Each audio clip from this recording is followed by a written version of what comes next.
Nous vous en parlions il y a quelques jours. Le Maroc a fait une demande officielle d'adhésion à la CEDEAO, la communauté économique des États d'Afrique de l'Ouest. Une nouvelle très bien accueillie dans cet espace régional. Et pour cause, le Royaume a d'excellentes relations avec la plupart des pays de la CEDEAO. Et de plus, le Maroc joue un rôle important pour le développement de cette zone économique. C'est l'avis du président du Parlement de la CEDEAO. On l'écoute au micro de nos correspondants au Sénégal, Aminata Teyem et Tovik Hassen.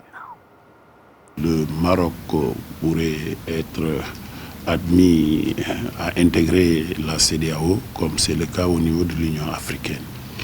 Je fonde mes propos sur ce qui s'est passé jusqu'ici, parce que en créant la CEDEAO, les pères fondateurs avaient estimé qu'il faut aller à de plus grands ensembles. Il faut la construction d'un marché commun sous-régional.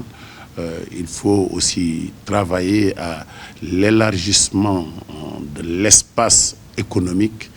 Et il faut aller vers la libre circulation des personnes et des biens dans notre espace communautaire.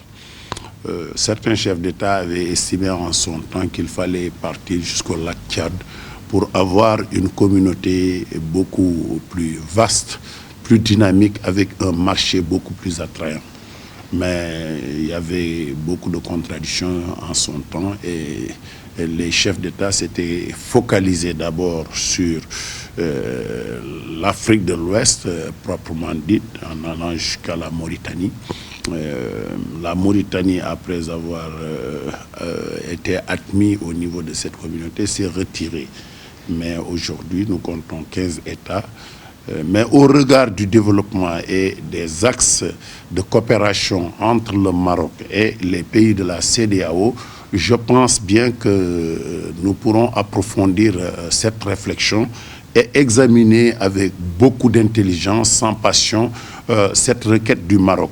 Quand on sait que le Maroc est déjà dans cet espace communautaire et les relations entre le Maroc et certains de nos États sont des relations de coopération, des relations commerciales très dynamiques que nous suivons chaque jour.